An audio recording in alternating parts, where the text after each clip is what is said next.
Di informasi kuliner, pemirsa, usai melaksanakan ibadah puasa, tubuh memerlukan asupan yang segar dan memiliki cita rasa lezat. Salah satu menu takjil yang diburu warga Palembang yakni celimpungan yang menjadi kuliner khas Palembang.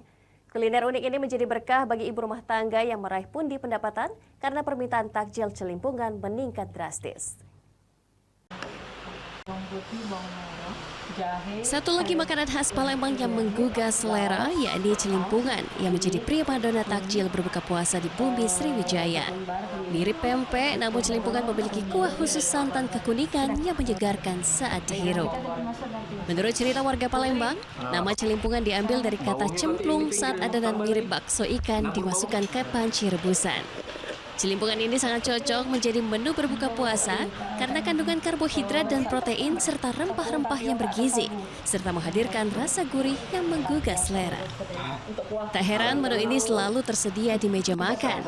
Pembuat celimpungan Ade Oktaviani mengutarakan, saat Ramadan meningkat hingga 100 porsi per hari, di mana harga untuk satu pentol celimpungan seharga Rp2.000. Para pelanggan celimpungan juga menjadikan menu ini sebagai menu wajib takjil Ramadan. Mantep, enak banget. Ini bumbunya tuh terasa banget, kuahnya gurih.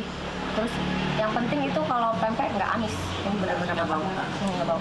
Ya, enak banget. Jadi hidangan favorit untuk salah satu hidangan favorit saat Ya, Ramadan. kalau bulan Ramadan. Permintaannya sangat meningkat, Mbak. Jadi sekitar bisa sampai 50 porsi gitu sehari. Kalau misalnya lagi weekend itu bisa sampai 100 porsi.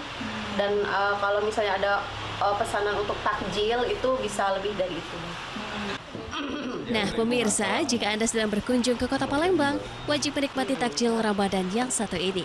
Atau Anda bisa membuatnya sendiri di rumah. Dari Palembang, Bambang Irawan, iNews melaporkan.